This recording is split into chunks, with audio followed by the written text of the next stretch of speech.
Ah, yes. Let there be peace and tranquility as you hear the wind chimes in the background. Maybe you don't, I don't know. But behold, if you will, a compact SUV from Volvo. It is called the EX40. And before we get any further, I want to take a good look under the hood because I'm always curious as to what the companies are doing with their latest version of their power plants, because as we all know, the inline four-cylinder engine, which is turbocharged, is becoming so popular that, oh dear.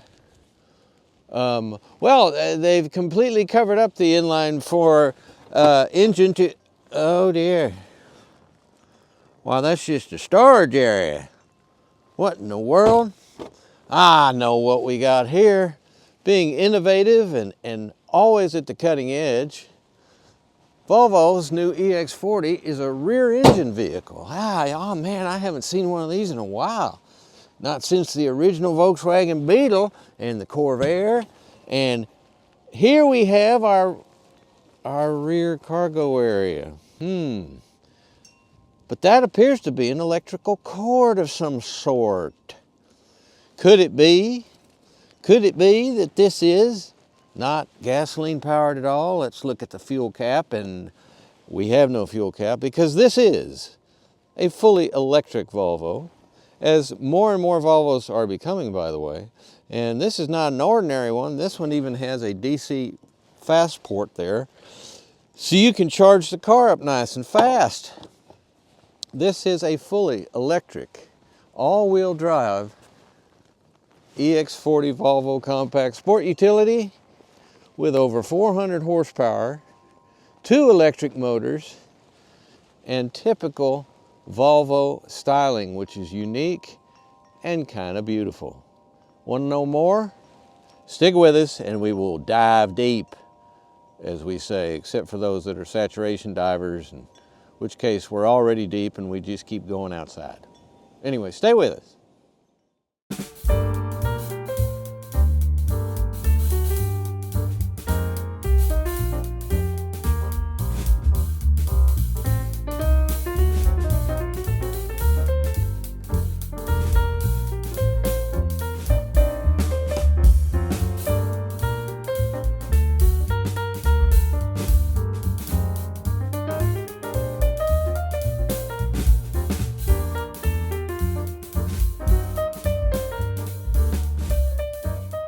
Ah yes, the 2025 EX40 Volvo. You know, this is in fact the twin motor version, and it is also the ultra version. So it's got ultra stuff, which means it's a very high trim line with a lot of great things in it, as you will see shortly. But first of all, it should be noted, we have 2 electric motors, and the stronger of the 2, believe it or not, drives the rear drivetrain. It's about 255 horsepower if memory serves, because I don't have my sheet with me. And the front motor is smaller and puts out 147 horsepower. And the battery itself is a liquid metal hydride. No, there is no such thing as a liquid metal hydride. It's a lithium ion though, to propel this thing down the road with a total of about 402 horsepower. Now that's a lot of grunt, and it's especially useful if you, more than anything else, it's a performance vehicle in its own right, but also you have a really good sound all-wheel drive system for if you're living in an area where you like to drive out and it's snowy and icy. This system seems to work really, really well.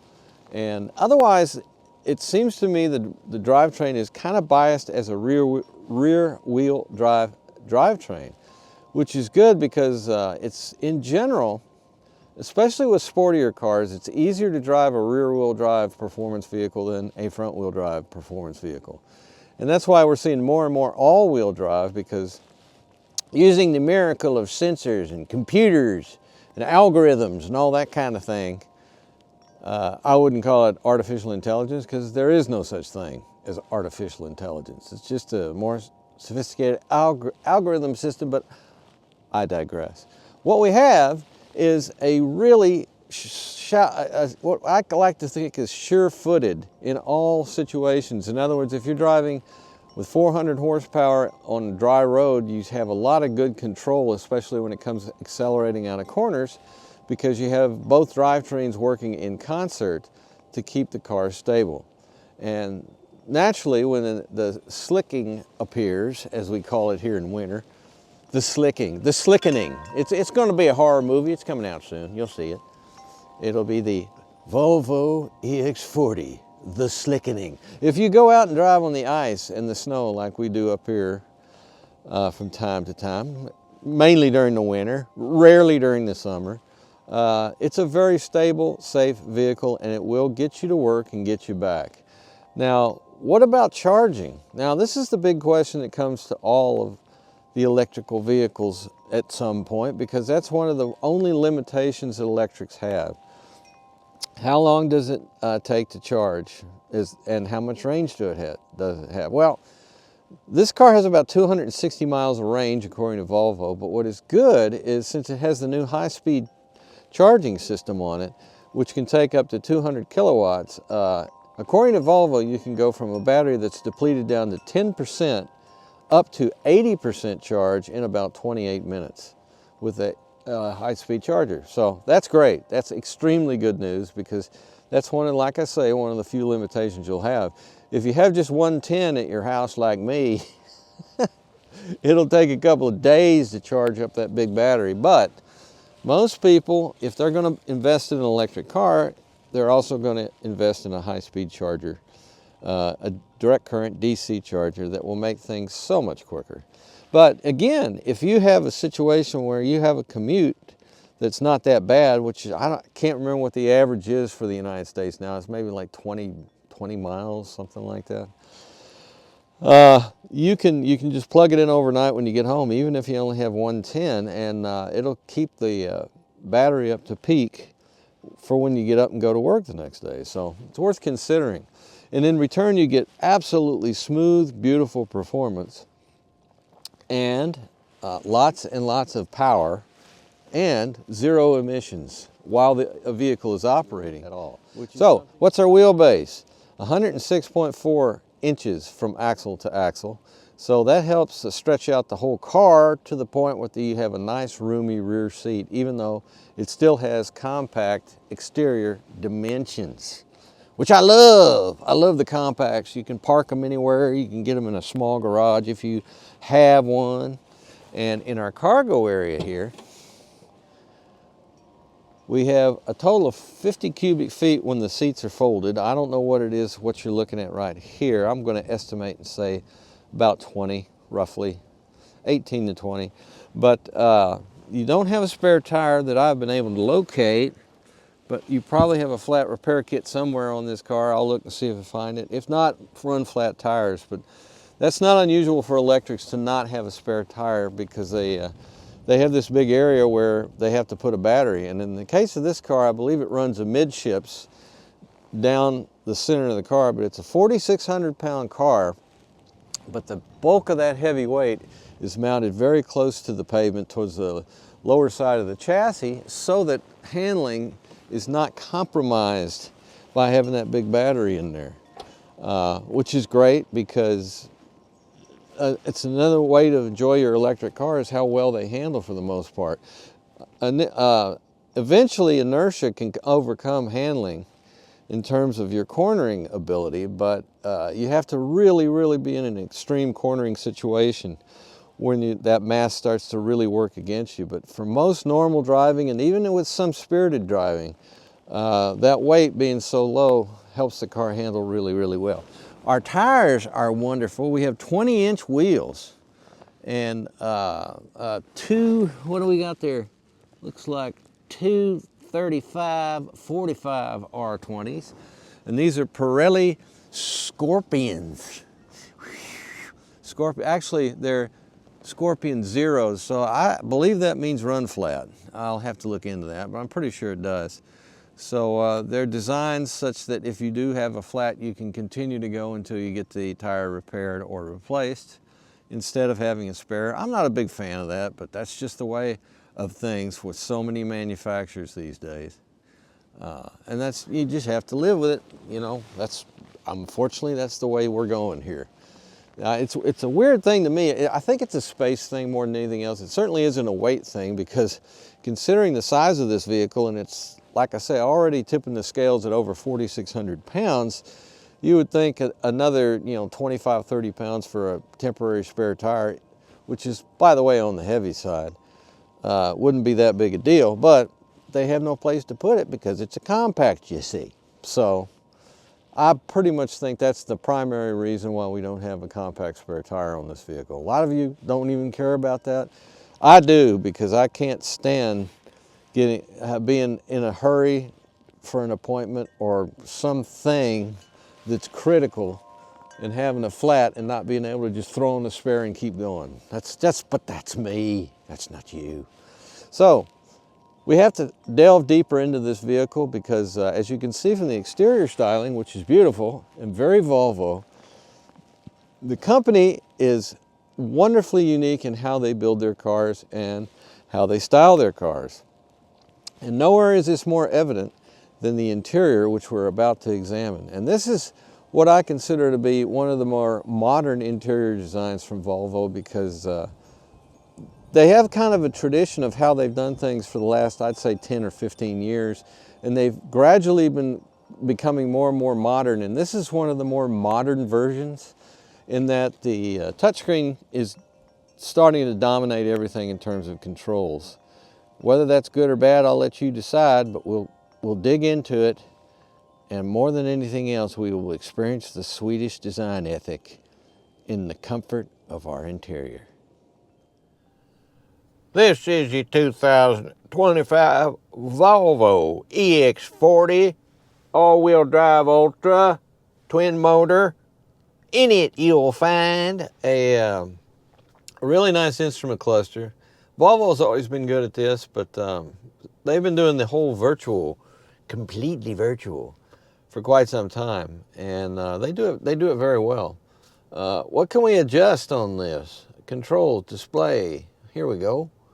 We got all these different things: locking, controls, displays. Here we go.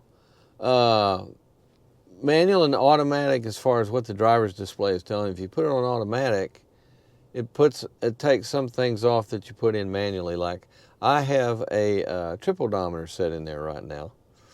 And we have our interior brightness, our welcoming light, our daytime running lights, and that kind of thing. So we have a very easy to understand display. On the left side, you of course have your speedometer that is not only analog in nature right up here, but we have digital right there. And in the middle, we have this lovely navigational map that's glowing, pulsing. That's us, we're pulsing right there. That's you and me. We're all a pulse. And then we can press this button right here. Uh-oh, that was me. I hit the wrong button. Sorry about that. Here we have, well, that's not displaying it. That's weird. I'm hitting the display and it's just turning the display off. That's because you go over here to this round button right here, and there's our trip computer. And I manually set it for a short trip that I was taking. I was just experimenting with something. Our odometer setting is just under 2,000 miles, so this is crispy new. As you can see when we look at the undercarriage, in the rear, it's beautiful. It's just great. But anyway, left side is your speedometer and everything else. I'll turn that off there. Right side is just a general power meter. And what is it telling you? It's telling you that when you're in this lower segment, you're charging through regenerative braking. And the top section is what you're using power out of the two twin motors. Bigger ones in the back, the smaller one in the front. And like I said, I shall consult. The rear motor is 255 horsepower and the front motor is 147 horsepower.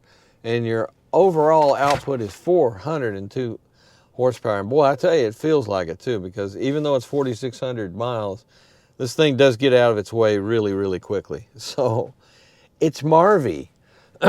So we don't have a whole lot of other fancy stuff on here. Even though this is the Ultra, we don't have a heads-up display, which I give a big Hail Mary to. But there are some good things on here in your control section. This is one of my favorite. Let us fold the headrests. See, I'm gonna put that on there like that, and hit fold. Look at there, huh? Huh? Neat, huh? I hope you can see that. I couldn't see it that well. But anyway, we have on our steering column here, our steering wheel, I should say. Here's our cruise control section, and we do have pilot assist, which is available, and you can set it as the default setting if you want for your cruise control. Otherwise, if you don't set it that way, you can change by hitting this button on the right here. You can change it from from adaptive cruise control to pilot assist, which includes steering input, and it will essentially spin the. Let's start over. It will essentially steer the car for you as long as it can see the lanes properly. I've used it extensively, and I'd say it's average. I mean, a lot of times it does a fine job of keeping you in the lane, but you start to throw some curveballs at it, like cross lighting and badly painted stripes on the highway for it to look at, and all that kind of thing. And it's not the greatest thing in the world when that happens, but overall it works fine. It works just fine, and Volvo has done a pretty good job of, as the adaptive cruise controls and all the different brands that it competes with have gotten a little better, so has it. It seems to me it's seeing a little better when you want to pass people. For example, the classic test I use for adaptive cruise control is if you're in a two-lane highway and the car in front of you pauses and then stops to turn left, but you have a nice big wide shoulder over there so you can go around them. And if that's the case, our lights are dimming themselves. Let me see now. Let me do this. That what you'd think? Oh, maybe it's just the lighting that's. I mean, it's because it's getting dark. Huh. Well, that's inconvenient. I'll put us back on park. There we go. Let's do this. Do we have an easy to reach rheostat? Not that I see. Let's see. Why? Full mirrors and locking. Display. Let's go down to displays and hit manual and interior brightness. There we go. I knew it was handy. That's handy. Most of the other stuff on this is not, by the way, but we'll get in that very, very shortly. Seconds away, actually.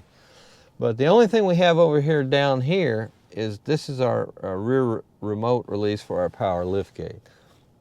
There's nothing else over there like buttons for turning off your cruise control or whatever. Incidentally, on the turn signal thing, we have our lighting, which is automatic, or you can also put it here, which is your, it will automatically dim the lights for you at night if you want. You can turn that on and off very easily, which is good. Your lighting setup, then we have our fog lights, which are beautiful. I love fog lights. And at the very end, you see a reset button because it says reset on it, and that is for your odometer. Shall we do it? Let's do it. Let's see what happens. There we go, and I shall now hit reset. Hold button to reset. Oh, I'm sorry, I didn't hold it. There we go. The trip meter has now been reset. Look at there. We currently have a 91% charge and a projected range of 200 miles on that 91% charge. Again, this car's been driving around in a fairly cold environment, so I'm sure that ties into the predictive algorithms in there trying to tell you how much battery life you have. But again, this particular model has the DC charging port in addition to the AC charging port, which means it can take a high-speed charging episode, if you wish. And according to Volvo, it'll go from 10% to 80% in 28 minutes if you get like all the full tilt. But like if you pull up to a 350 kilowatt charger, it can't help you more than 200 because that's the maximum amount it can take. And there's a real interesting whole thing about high-speed charging and whether or not it actually reduces the life of your battery because you're pumping all that electricity into it so quickly. I have no idea what the current state of play is with that. Let's go to driving dynamics for a minute because I just saw that and was thinking about it. We only have two settings. We have standard and off-road. and everything else is pretty much the way it is. And here's what I was mentioning before. You can set the pilot assist cruise control as the default setting. And lane keeping, I've gotten that turned off because I hate that. Oh man, do I hate that. Ready to drive notification, of course. And your roadside information, very, very useful to have. And I also have, you can have one pedal drive. I turned it off because I don't like it. Now, in the automatic setting, I'm assuming it can detect when you're in kind of a stop and go deal. So you literally, whenever you press down on the gas pedal, you go forward, you let up on it, the brakes come on, and it stops. So that's, and I call it golf cart mode. But some people like it, some people don't, but there it is. You can turn it on, you can turn it off. Steering wheel firm, I've got that turned on because that's just a great thing. Here's our cameras, and as you can see, we have 360 degrees. Let's look out this camera. And there was a dog there a minute ago, but he's wandered off. I can see him now. Let's find the dog. Let's do that. Let's do that. Oh wait, 360 degrees. There we go. Let's look back. There he is. Dog appearing. Let's go back. There he is. Ah! Thank you very much. That is the blue heeler detector. And it works really good. But anyway, we do have our 300. Oh, let's look at, wait a minute, he's out front. Yeah, let's look at the front now. There he is. There he is. What you doing, buddy? What you doing out there? He's wondering why I'm sitting in the car. That's what he's doing. He's kind of an intelligent dog. Now, when we pull down on this, we have our profile set up. And once again, without me getting on another long diatribe about something, cars nowadays, for the most part, like you to identify yourself as the owner of the car or whoever you are, who's driving, and the reason they do that, they say, is so that it'll set up all your favorite radio stations. It'll do all kinds of different things. In a lot of models, it can even adjust the seats to where you like it. I think it's all rubbish. I think I think it's more of the information age. They want to know more about you. And one thing this car hasn't done, and I don't see anything talking about it, is let's see, yeah, sign in for more features. I mean, come on. One of the things that people find out is that when you have a situation where the manufacturer is getting all this information, you don't know what exactly, they say they don't use it, don't sell it to third parties, and yet somehow you start getting, I did this as an experiment with a new car once. I won't say the manufacturer, because I can't remember who it was right off the bat, but I started getting emails because I'd put in all my information, including my email address. They wanted it, and the first thing I knew, even though they don't sell it to third party, I got third party junk email from people that were automotive oriented. So I don't know about that. Talk to your dealer. They'll give you the straight poop on it. Salesmen in particular, they'll tell you. I mean, because they feel they understand this stuff bothers some people. So there you go. All right. So now that we're at the center screen, look at this. I want to share if I may, how beautiful this map is. Now, once again, Volvo has always been a big fan of doing the portrait mode instead of the landscape mode. And it seems to work really good with maps, in my opinion, especially if you're following directions. It works great. This is Google-based, of course, which Google, of course, is an emissary of evil, but they make good maps, apparently. I've heard of them, but I won't get started on current politics. But so anyway, you have a 3D setup, and it's beautiful. And the navigation system on this I've used, and it works very, very nicely. The interface is pretty much average with everybody else, is how they do things. And you can also search. You do it, and it'll use Google to find a search if you're looking for a particular thing, like a Starbucks or whatever you're trying to find. It can find it for you. Drop down here, and what we have is, here is your rear and front. This is the front. You hear that kick on? That is your front maximum defroster. Then we have your rear defroster. And I just turned it off, and it's going to take its time turning off, I guess. There we go. We're gradually turning off. Incidentally, the way this is set up right now, when you turn on the car, you get, and it's cold outside, it heats up both the seat. There's your seat heater, and your steering wheel right there. See, I just set it on boil. I won't take it off of boil there. There we are. So very, very heavily touchscreen based. You don't even have the normal interface for your heating, ventilation, and air conditioning system that most people like to go with. Instead, this is your on-off switch for your radio. This is your volume knob, and this is forwards and backwards.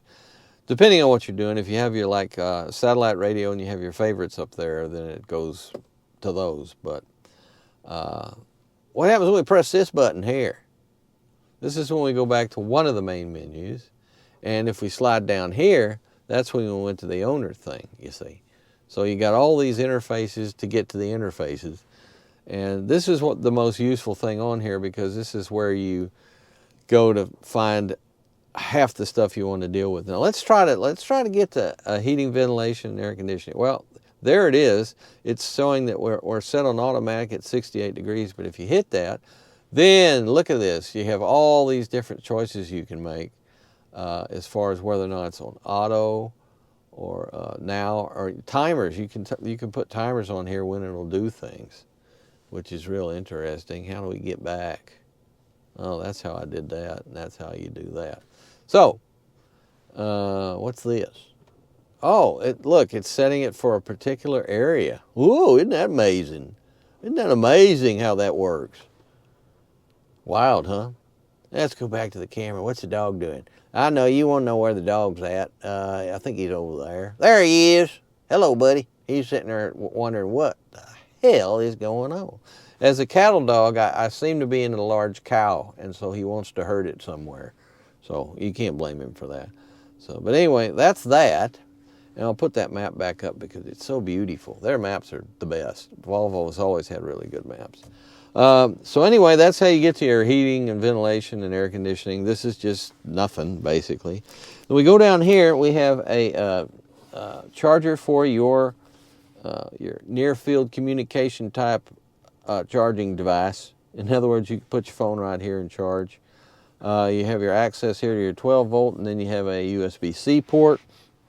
Now here's something real interesting. If you come over here, there's this little round nothing. There's nothing here. And that's because that's where your on-off switch would be. Or back in the day, it was where you'd find your key. But we don't have that anymore. So what we do have is nothing. So when you sit in the car, it basically knows you're here because of the key fob, and then you put your foot on the brake and put it into gear, in this case drive, and the car is now ready to drive. Or you either put it in drive or you put it in reverse.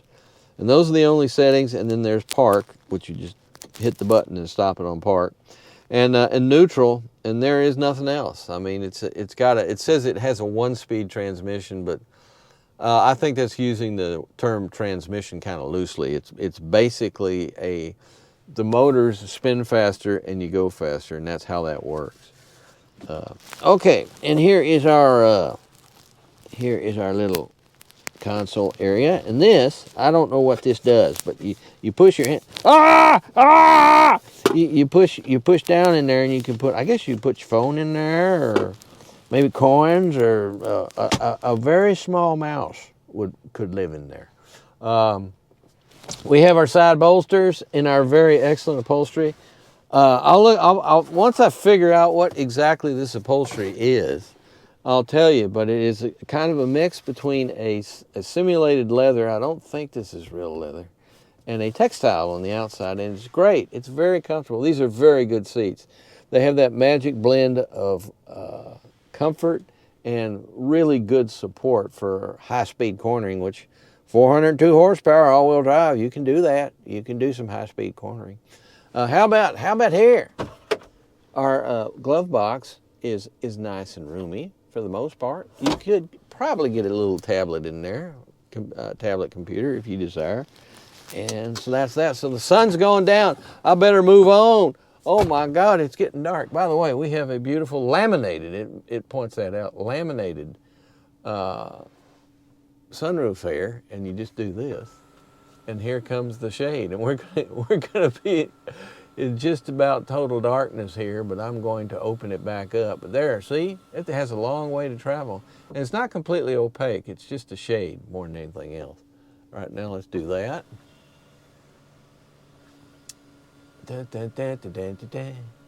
As you can see, it has a long way to go. There we go. So, what else is up there? Oh yes, we have excellent map lights. State-of-the-art LED type map lights. All right, let's go to that back seat. Say hello to the dog. Hello, dog. Wait a minute. Here we go. Here we go. There we go. All right. Now, very roomy back seat. Very good sized door. Very roomy, did I say? Is that true? We'll see. The door is not massive, but it is accessible. It's almost 90 degrees. It's in the low 80s in percentile, in terms of geometry. And in we go. Sorry it's so dark, that's my fault. I'm gonna turn the map lights on here, of which there are two, and that helps. But you do have, it's a funny thing, you don't have, look at how small this all looks here. And how far down does, oops, I just locked the door. Why did I do that? Oh, somebody has, what the heck have I done now? Oh, I can't get this to... I think I just turned on something that I shouldn't have. What does that do? I don't know for sure. Oh yeah, I just locked it. I locked the window, but why can't I unlock the window? Let's go up here.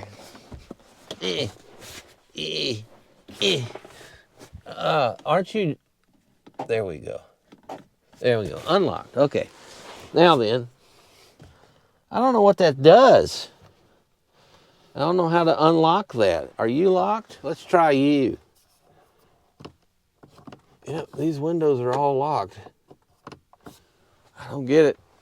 Rear child lock deactivated, okay. Let's hit okay. Okay. And yet I can't get, there we go. It is deactivated. All right, there we go. Now, how about the window? Who deactivated the window? I'm determined to get this to work. That's it. Let's try it now. That's weird. Well, it seems like whether it's locked or not, it doesn't want to do anything, so I can't really tell you.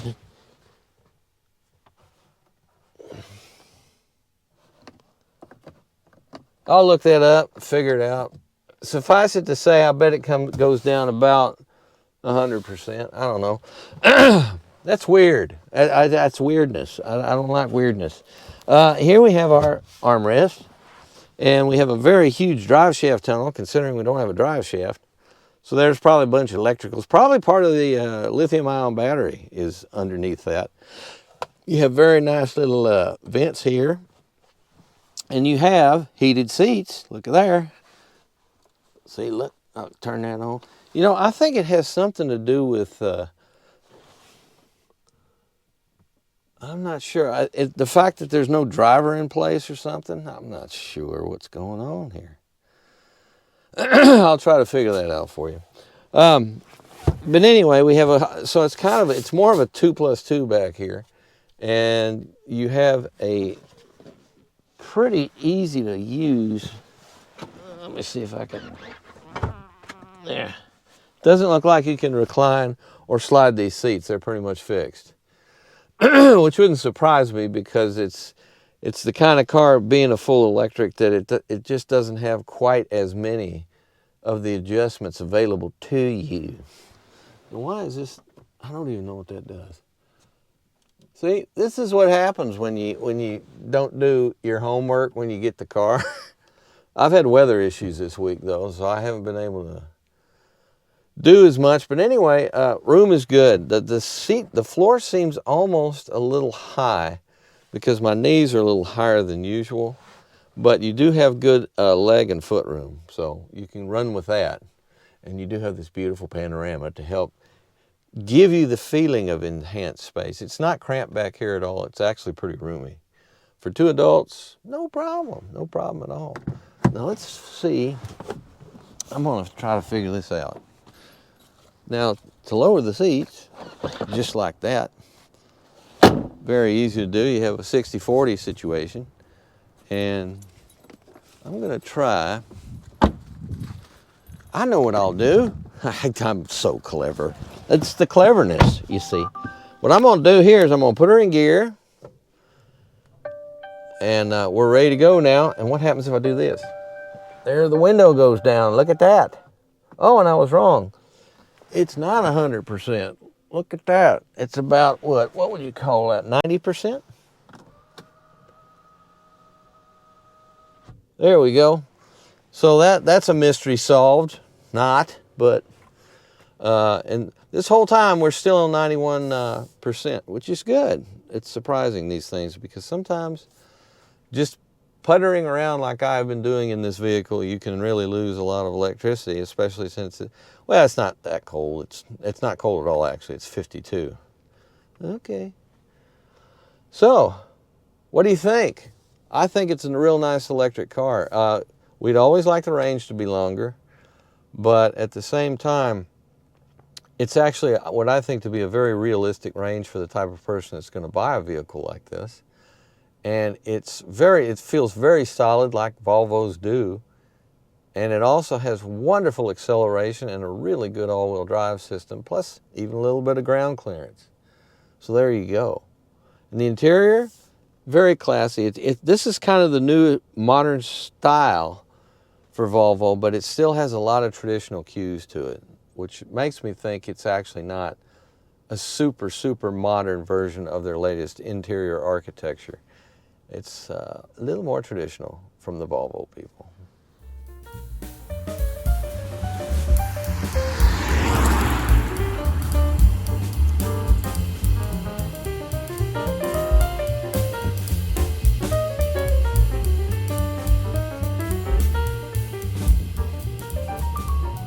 You know, the thing is about when you've been driving internal combustion vehicles for a while, especially if you, like all your life, for example, and then you go and you test drive an electric such as this one, there's a real interesting discovery you make. These cars really do feel like the future when you drive, even if you're just driving out of the parking lot of a dealership or whatever. There is such a difference between the two. This feels so smooth and so almost futuristic, just the drivetrain itself.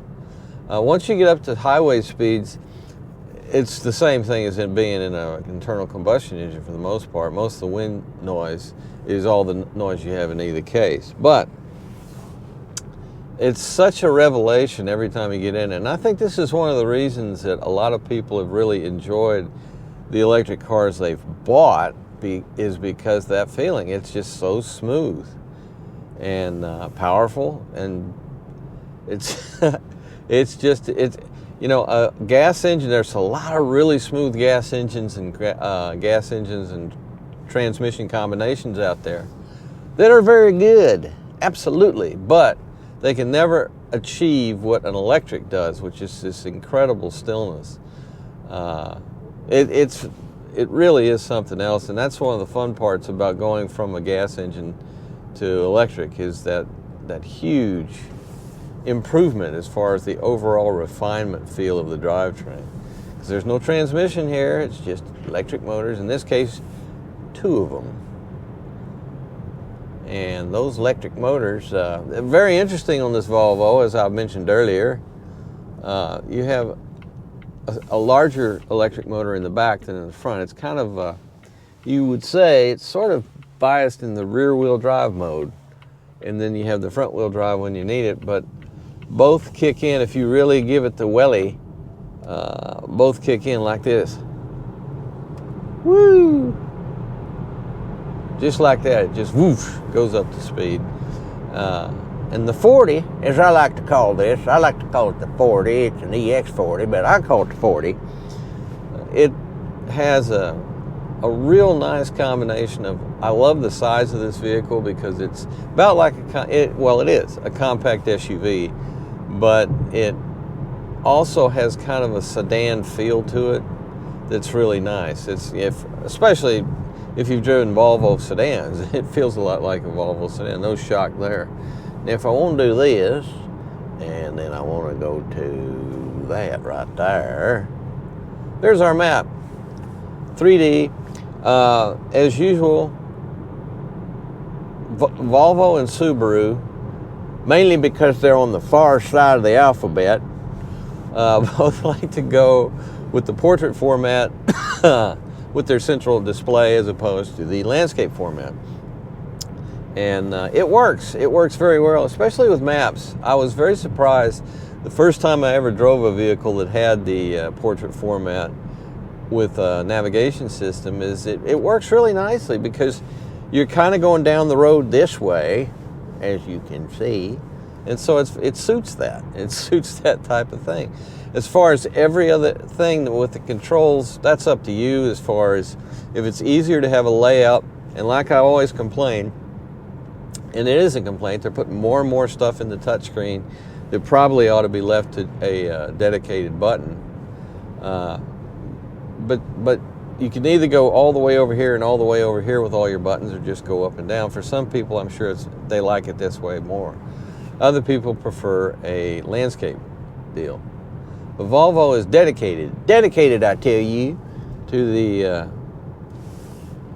whole portrait thing. You know, I haven't touched the gas in a bit. Why not put the cruise control on, let it do the thing?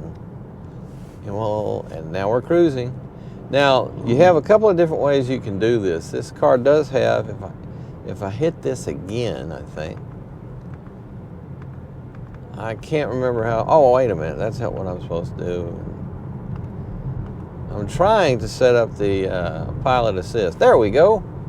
Now, pilot assist is where you have your adaptive cruise control and your steering. So that hold the steering wheel, I got it, it's all right, I got it, I got you, man, I got you.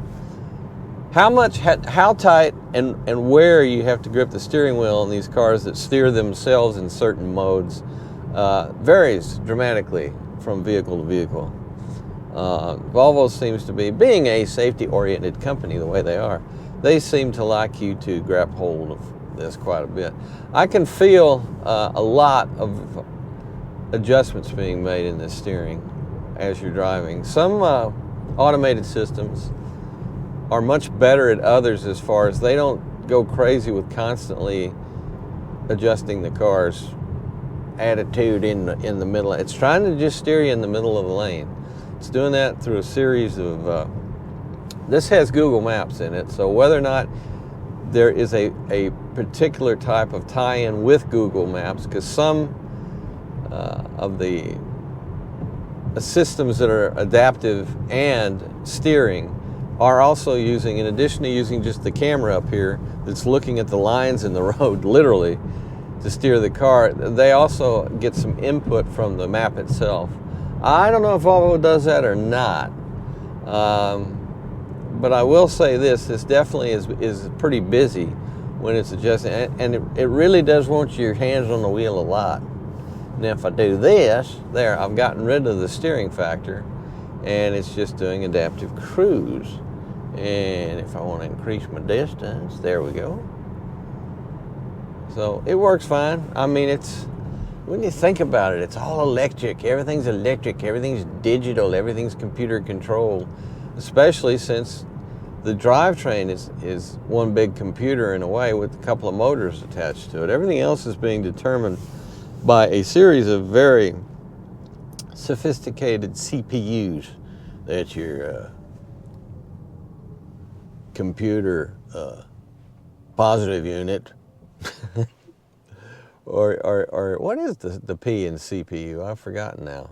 But anyway, it's your onboard computer system, and you have computers running other computers, and ultimately, since it's real interesting to me that since the front and rear on this vehicle, the drivetrains have different power ratings, quite a difference as a matter of fact. It has to balance all that too. It can't start giving a whole bunch of power to the front and the back If it did that in an awkward way, it would be, you'd really notice it when you're driving and it would feel really strange. But because the computer control works so well, it's integrating all the information it needs to have to determine what, if, you know, primarily I believe it's using the rear motor to drive the car most of the time. Like in a situation like this, when we're on a nice flat dry highway.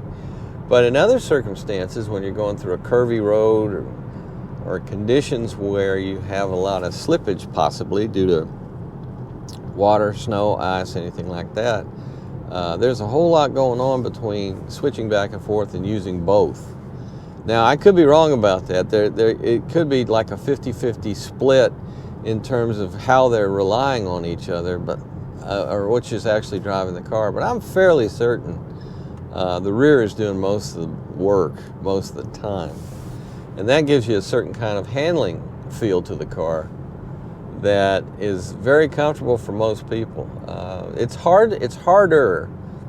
I don't know if harder is even the right term. Oh, the car is steering me into the lane even though I thought I turned all that stuff off. I think there's lane centering or something like that. And then we have some kind of lane deviation mitigation, something like that. And I don't like it when I can't turn that stuff off completely, because I don't like fighting the car. I don't like fighting the steering when I want to do something that maybe the computers on the car don't understand. They don't see something that would indicate why I would be doing what I'm doing, so they fight back and they say, no, get back in the middle of the road, even though there's, you know, something in the middle of the road I'm steering around. Like, you know, a sleeping moose. You don't want to run into a sleeping moose because that'll just make him angry. You don't want to do that. No, you don't want that. Well, what do we have? We have all kinds of stability programs. We have roll mitigation programs. Those are very important on anything that's high off the ground. This isn't real high off the ground, but it does have 6 inches of ground clearance, and it is a wagon, so it has a taller profile. One of the things that helps with roll mitigation, that is a natural bit of physics, is the fact that this huge 79 kilowatt battery pack is located very close to the surface of the road. It's low down in the car, which is really nice for your stability, and it also helps handling to a point. And then you get into the fact that it weighs 4,600 pounds that's quite a bit for a compact. So that's a fair amount of inertia to overcome if you're going back and forth. If you're doing your serpentine through your cones, stuff like that, it can eventually be over that. Eventually, well, that can interfere with your stability a bit, and you'll ultimately lose your corner. But up to that point, very stable, solid cornering with that. It doesn't have a lot of body lean really either. Every once in a while you can feel all that mass, but it hides it well, and it is zero problem for the drivetrain because you got over 400 pounds of feed in the torque department, I believe, if I remember. So all these things contribute, and as you can see, it just whizzes along. Amazing how smooth it is. And that's just all electric cars are like that, all of them. It's just night and day different from your internal combustion engines. Wow, what a difference a drivetrain makes, huh? Well, here we are underneath our EX40, fully electric Volvo, Ultra. And as you can see, with our twin motor design, here is our rear motor right here. I have the device working properly for change. All this in here is your rear propulsion system. And as you can see, we have a standard double A-arm type of suspension. We have a nice huge girder down here with our coil spring sitting in this cup right here, and our outboard mounted shock absorber. And here is our beautiful, aluminum, there it is. Our linkage system and our front link are right there. And our drive shaft is, where is it? It's in there. Oh, there's part of it. You see there? There it is. Oh, it's up underneath it. There we are. But this is different from, you know, I do go on and on about how much I love the C-Series Volvo rear elliptical leaf spring suspension just because I just think it's cool. I don't know. But this is actually a much more sophisticated rear suspension, and it looks very, very substantial in terms of, you got to remember we're hauling around 4,600 pounds before anybody gets inside the thing. And then that's primarily because of this huge flat area here, very well aerodynamically designed, and that's also where the battery, the massive 79 point something usable kilowatt hour battery system, lithium ion batteries, is underneath there. Low to the ground to help maintain good stability and cornering. And as with all electrics, it's just smooth under here, as you can see. And we do have an association of skid plate type things. This is coming up more and more on a lot of vehicles, and it's great for aerodynamics. It's not great as far as skid protection because it's really not very substantial, but that's the decision that the automakers have made. It's like right here we have this little plastic thing right here's the device here. This plastic right here. It's kind of a shield a shield kind of arrangement underneath the A-arm there, which really isn't an A-arm, it's more of a rear link. It's a fairly simple suspension, the rear suspension on our EX40. And here we have, look at this beautiful piece of aluminum right here. This is all part, that's incredible. I could just gaze at it for hours. This is our subframe that bolts into the unibody construction, and that is a beautiful, beautiful, lightweight, substantial piece of metal. Volvos are really interesting as far as how they build things, and they, you do get the impression this is built for the long haul. What else can I tell you about this? Well, naturally our rear drive system, which is this motor here, and this is the larger of the two motors, 255 horsepower if I recall, then it's much larger than the front motor, but the rear and the front are completely, there is no hard connection between the two drivetrains. It's all electrical and computer controlled and everything else, and the car is biased, as near as I can tell, for rear wheel drive. And then you have your front drive when you need it, which makes perfect sense because that's how most Europeans are very, very fond of, yeah, there's a lot of front drive vehicles, but there's also a lot of rear drive still because the handling characteristics of a rear wheel drive at the limit when you're really pushing it around corners and things of that nature, it's much easier to control, and it's a whole different philosophy on how you drive the car aggressively when you have front wheel drive versus rear wheel drive. And when you have all wheel drive, then you get kind of the best of both worlds. But what this vehicle is primarily designed for in terms of all wheel drive is to get you through snow and stuff like that. This is not a hardcore off-roader by any means, but at the same time it can certainly handle a pretty nasty snowstorm. 6.1 inches of ground clearance, and like I said, you got good approach and departure angles. Did I say that? I didn't say that. But we don't have a spare, so I believe we have run flat tires as far as I can tell. I will confirm that one way or the other, but I'm pretty sure of that. Because like I say, you already have a very heavy car, but with 402 horsepower on tap, it handles it like no problem.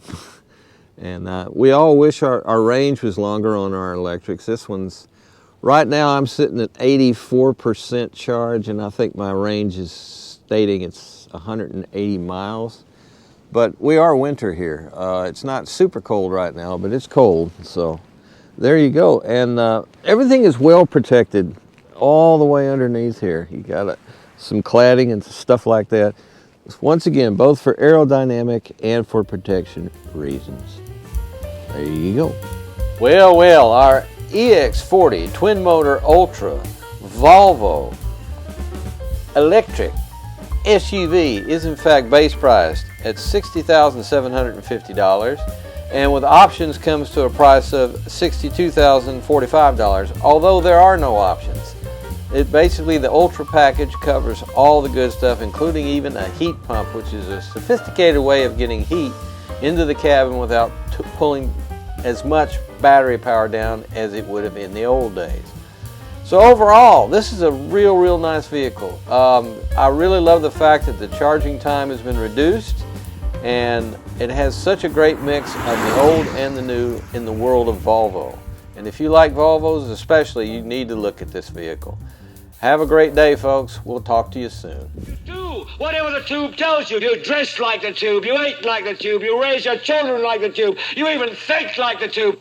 This is mass madness, you maniacs. In God's name, you people are the real thing. We are the illusion.